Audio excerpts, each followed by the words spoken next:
ক্ষমতার পালাবদল হয়েছে। আমি আওয়ামী লীগের নেতাকর্মীদেরকে বলবো যে আপনারা ধানের শীষ প্রতীকে ভোট দিয়ে বিএনপিকে বিজয়ী করুন, কারণ এইবারের নির্বাচনটা কিন্তু স্বাধীনতার পক্ষের শক্তি এবং স্বাধীনতার বিপক্ষের শক্তির নির্বাচন।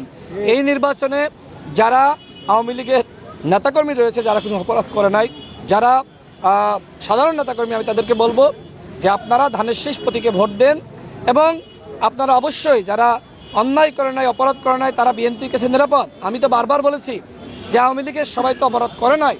আওয়ামী লীগের আমি দেখেছি গণ অভ্যুত্থানের পরে, আমি ঝিনাইদহ 4 আসনে যে তথ্যগুলো পেয়েছি যে সাবেক এমপি আনোয়ার সাহেবের মার্কেট দখল করা হয়েছে। আপনি খোঁজ নেন, আনোয়ার সাহেবের কন্যা আছে ডরিন আপা, তার সাথে কথা বলেন।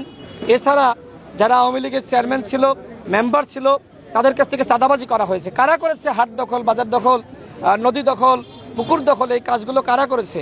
আজকে যারা মনে করেছিল যে আমরা হয়তো নমিনেশন পাবো, যারা মনে করেছিল যে আমাদেরকে এক ধরনের দায়িত্ব দেওয়া হয়েছে এই ধরনের টেন্ডারবাজি, চাঁদাবাজি করার জন্য, তারা কিন্তু এই কাজগুলো করেছে। এবং সবথেকে বড় কথা হলো যে গণ অভ্যুত্থানের পরে ঝিনাইদহ 4 আসনে 5 জন মানুষ হত্যাকাণ্ডের শিকার হয়েছে।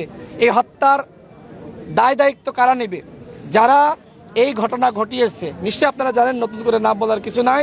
আজকে যারা এই ধরনের বিদ্রোহী প্রার্থী হয়েছে, তাদের নেতাকর্মীরাই কিন্তু এই ধরনের ঘটনা ঘটিয়েছে। সুতরাং আমরা মনে করি এই খুনিদেরকে কোনোভাবেই জনগণ আশ্রয় প্রশ্রয় দিবে না, তাদেরকে জনগণ ইতিমধ্যে প্রত্যাখ্যান করেছে।